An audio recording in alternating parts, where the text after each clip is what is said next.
Assalamualaikum warahmatullahi wabarakatuh. Halo teman-teman, kembali lagi bersama kami, mahasiswa Universitas Tidar Prodi Pendidikan IPA IPA 2. Teman-teman, kali ini kami akan melakukan observasi keanekaragaman hayati yang ada di lingkungan Universitas Tidar.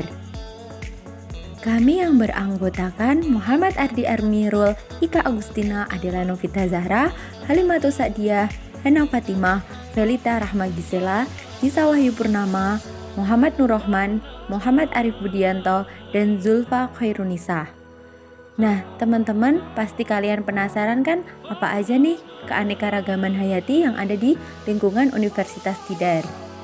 Nah, kali ini kami akan melakukan observasi keanekaragaman hayati flora dan fauna yang ada di Universitas Tidar. Sebelumnya, apa sih keanekaragaman hayati itu? Keanekaragaman hayati. Menurut Ensiklopedia Britannica pada tahun 2015, keanekaragaman hayati adalah variasi kehidupan yang ditemukan di suatu tempat di bumi. Sedangkan menurut Sudarsono pada tahun 2005, keanekaragaman hayati adalah segala bentuk variasi mengenai ketersediaan jenis genetik dan keanekaragaman ekosistem.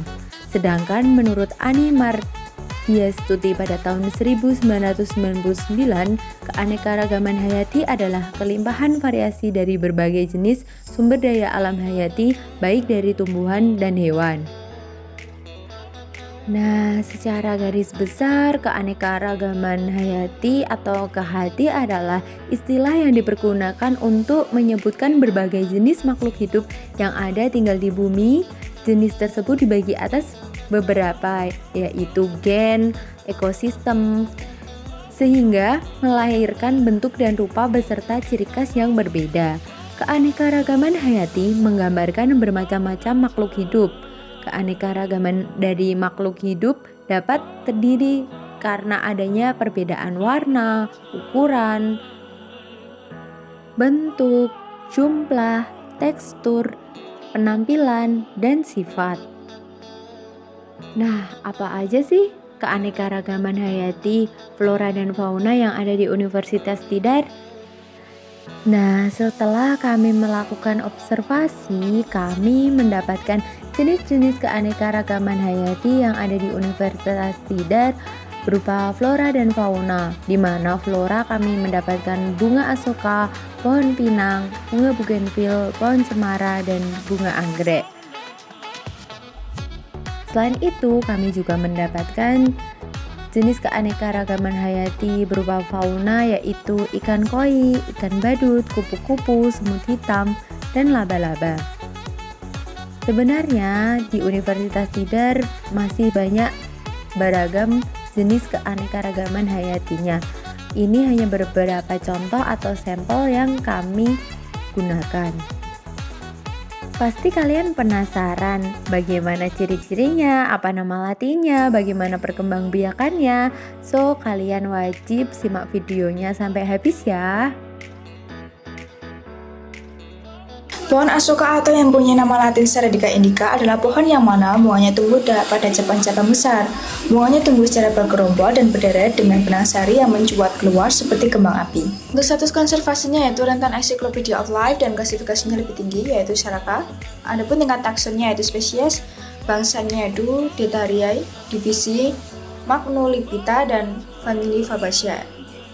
Untuk ciri-ciri asoka tersebut dimulai dari batang. Ciri batang bunga asoka yang memiliki batang kayu yang keras, bentuk daun bunga yaitu lonjong dan sedikit lancip di depan, dan bentuk bunganya yaitu bergerombol dengan warna yang umum merah menyala, namun ada juga yang berwarna merah muda, kuning hingga jingga, dan memiliki akar yang tunggang. Baik, yang selanjutnya pohon pinang atau dalam bahasa Latin dikenal sebagai Areca sativum merupakan salah satu tanaman palma yang dapat tumbuh di daerah Pasifik, Asia, dan Afrika bagian timur. Tumbuhan ini termasuk ke dalam famili Arsaceae pada ordo Arcales. Biasanya, pohon pinang dimanfaatkan sebagai tanaman obat yang memiliki nilai ekonomis cukup tinggi. Berikut ini merupakan ciri-ciri dari pohon pinang. Yang pertama, memiliki batang lurus langsing dengan ketinggian 25 meter dan diameter sebesar 15 cm.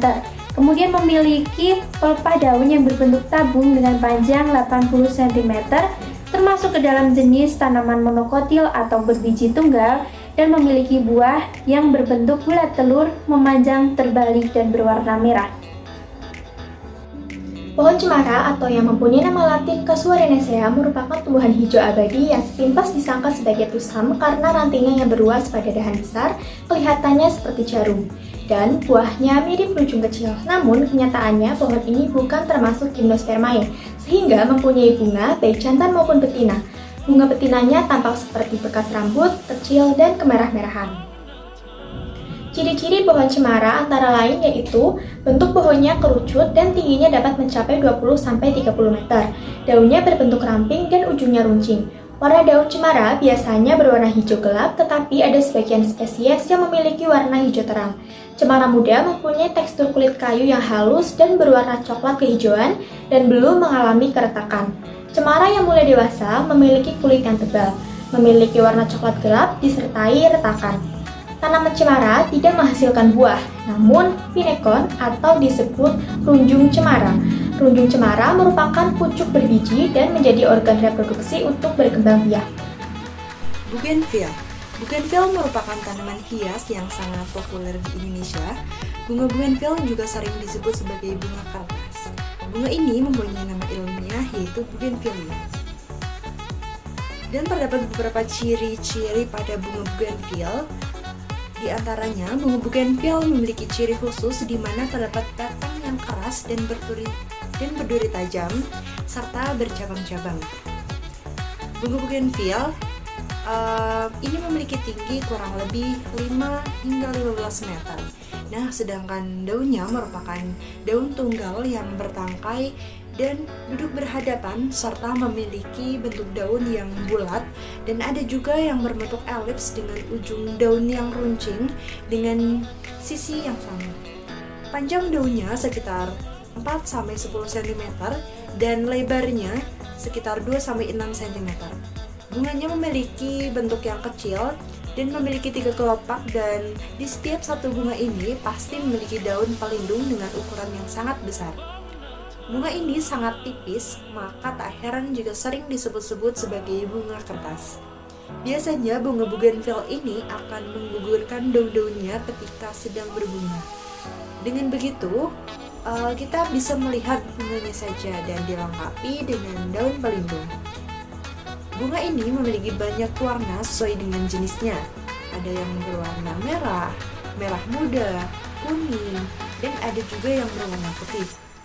Bunga ini memiliki beberapa macam jenis, namun ada 5 jenis yang paling populer seperti Lady Mary Bering, Bougainvillea Pultoni, Bougainvillea Elizabeth Angus, Bougainvillea Esther Parade, dan Bougainvillea Red. Anggrek bulan dengan nama latin Phalaenopsis amabilis atau puspa pesona merupakan salah satu bunga nasional Indonesia. Pertama kali ditemukan oleh seorang ahli botani asal Belanda yaitu Dr. C.L. Bloom. Ciri-ciri anggrek bulan antara lain adalah sebagian berikut. Yang pertama, anggrek bulan termasuk sebagai tanaman epifit atau menempel dan juga monopodial atau batang pokoknya terlihat jelas yang tumbuh menjuntai. Kedua, batangnya sangat pendek dan terbungkus oleh seludang daun. Ketiga, daunnya berjumlah kurang dari 5 helai dengan warna hijau yang memiliki tekstur yang tebal, berdaging, berbentuk lonjong bulat, telur sungsang atau jorong, melebar di bagian ujungnya, berujung tumpul atau sedikit meruncing. Dengan panjang daun sekitar 20 cm sampai dengan 30 cm dan lebar 5-8 cm. Setiap tangkainya mendukung 10-12 kuntum bunga dengan daun penumpul 5 mm berbentuk segitiga. Bunganya cukup harum dan waktu mekarnya lama. Bunganya sebagian besar berwarna ungu, putih, dan kuning. Akar anggrek bulan berbentuk bulat memanjang serta berdaging, bercabang, memiliki warna putih dan hijau di bagian ujungnya. Terdiri atas akar lekat dan akar udara. Pada observasi yang telah dilakukan, anggrek bulan termasuk keanekaragaman tingkat gen. Hal ini karena yang berbeda adalah dari segi motif, corak atau bercak, dan warna bunganya saja akibat dari variasi gen. Ikan koi atau Cyprinus cuprofuscus memiliki ciri-ciri yang ada pada bagian satu sirip yang terdiri atas sirip punggung, satu pasang sirip dada, satu pasang sirip perut, satu pasang sirip anus, dan satu sirip ekor. Menariknya, sirip ikan koi mempunyai kemampuan untuk tumbuh kembali apabila tidak sengaja terpotong ataupun patah. Kemudian ciri yang kedua yaitu badan. Tubuh ikan koi tersusun atas dua lapisan yang membentuk selaput untuk menutupi permukaan ikan hias ini. Lapisan terluar biasa disebut sebagai epidermis, sedangkan bagian yang berada di sebelah dalam disebut endodermis. Kemudian ciri yang ketiga yaitu ada sisik. Usia ikan ini bisa ditentukan melalui struktur dan warna sisiknya. Sisik ikan koi mempunyai serangkaian garis-garis berwarna. Garis inilah yang kemudian dijadikan sebagai patokan untuk menentukan berapa usia individu ikan koi. Nah, yang selanjutnya ini merupakan ikan yang bisa dibilang ikan yang dibudidayakan di Universitas Tidar. Ikan ini berada di depan Fakultas Pertanian Universitas Tidar. Di dalam akuarium, ikan ini merupakan ikan giru atau lebih dikenal sebutan sebagai ikan badut. Ikan ini adalah anak suku dari Amphipyrninae dalam suku Pomarcentridae. Ada 28 spesies yang bisa dikenali, salah satunya yaitu genus Premnas. Sementara sisanya termasuk dalam genus Amphiprion. Nah, ikan badut ini memiliki ciri-ciri atau karakteristik terlahir sebagai jantan. Panjangnya sekitar 5-11 cm saja. Umumnya ikan badut berwarna jingga terang dengan belang-belang putih. Perpaduan warna ini sangat kontras. Ikan ini memiliki sirip dayung atau sirip samping berbentuk agak bulat dengan garis pinggir hitam. Nah, ikan badut sendiri memiliki keunikan. Salah satunya yang sudah saya sebutkan, ikan badut terlahir sebagai jantan. Dan ikan badut melakukan simbiosis mutualisme dengan anemon laut. Mengapa hal tersebut dibilang unik? Karena ikan badut adalah hubungannya dengan anemon laut. Ikan badut sendiri merupakan ayah yang baik dan tidak pandai. Kupu-kupu merupakan serangga yang tergolong ke dalam ordo Lepidoptera atau serangga bersayap sisik dengan taksonomi Kingdom Animalia, phylum Arthropoda, kelas Insecta, ordo Lepidoptera, subordo Popalocera, famili Papilionidae, Pieridae, Nymphalidae, Lycaenidae, dan Hesperidae. Kupu-kupu biasanya memiliki warna yang indah cemerlang dan umumnya hidup dengan menghisap madu bunga atau nektar atau sari kembang. Kupu-kupu dapat bermetamorfosis secara sempurna melalui fase telur, ulat, kepompong atau puma, lalu menjadi kupu-kupu dewasa. Kupu-kupu dikenal sebagai serangga penyerbuk tanaman yang membantu bunga-bunga berkembang menjadi buah. Sehingga bagi petani, kupu-kupu ini sangat bermanfaat untuk membantu jalannya penyerbukan tanaman. Semut adalah semua anggota serangga dari suku famili Formicidae, bangsa Hymenoptera. Berikut ini merupakan taksonomi tentang semut. Berasal dari Kingdom Animalia, phylum Arthropoda, kelas Insecta, ordo Hymenoptera, upaordo Apocrita, infraordo Aculeata, superfamili Formicoidea, kemudian famili Formicidae. Tubuh semut terdiri atas 3 bagian, yaitu kepala, mesosoma atau dada, dan metasoma atau perut. Memiliki antena, kelenjar metapleural, dan bagian perut kedua yang berhubungan ke tangkai semut membentuk pinggang sempit atau pedunkel di antara mesosoma dan metasoma. Nah, penjelasan di atas merupakan penjelasan umum tentang semut. Kemudian, setelah mengobservasi tentang semut hitam besar atau dengan nama latin Lucius niger. Berikut ini merupakan ciri-ciri dari Lucius niger. Memiliki tubuh yang lebih besar dari semut kebanyakan, kemudian populasinya jarang, memiliki racun yang lebih kuat dibandingkan dengan semut lain. Oleh karena itu, ketika digigit oleh semut ini, kalian akan merasa lebih sakit daripada semut biasanya. Kemudian jarang keluar kecuali pada malam hari dan untuk menghindari dari predator. Mungkin cukup sekian dari saya. Apabila saya ada salah, saya mohon maaf sebesar-besarnya. Wassalamualaikum. Terima kasih. Assalamualaikum warahmatullahi wabarakatuh. Di sini saya Muhammad Arif Budianto.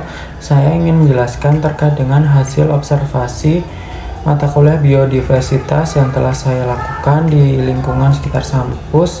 Objek yang saya amati yaitu laba-laba. Baik, langsung saja saya akan menjelaskan apa itu laba-laba. Laba-laba adalah sejenis hewan berbuku-buku atau antropoda dengan 2 segmen tubuh, 4 pasang kaki, dan tak bersayap, dan tak memiliki mulut pengunyah. Semua jenis laba-laba digolongkan ke dalam ordo Aranae, di mana semuanya berkaki 8. Dimasukkan ke dalam kelas Archinida. Bidang studi mengenai laba-laba disebut archinologi. Selanjutnya saya akan menjelaskan tentang ciri-ciri laba-laba. Yang pertama, mampu membuat jaring yang berasal dari air liur yang sangat lengket hingga dapat menjebak mangsanya dan berupa serangga kecil yang berjalan melewati jaringnya. Kemudian memiliki mulut yang berbentuk seperti alat penghisap untuk memangsa mangsa dengan cara menghisap cairan tubuh mangsanya. Kemudian memiliki indera peraba pada kaki yang sensitif untuk mengetahui apakah ada mangsa yang sudah terperangkap di jaring. Yang terakhir, hanya memiliki 2 segmen tubuh yaitu prosoma atau kepala dan dada, dan abdomen atau perut. Sekian dari saya, kurang lebihnya saya maaf. Wassalamualaikum warahmatullahi wabarakatuh.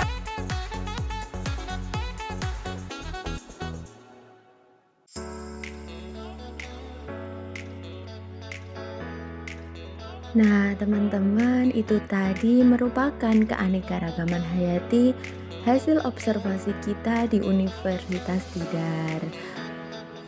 Sekarang kita jadi tahu bahwa di Universitas Tidar memiliki keanekaragaman hayati flora dan fauna yang beragam.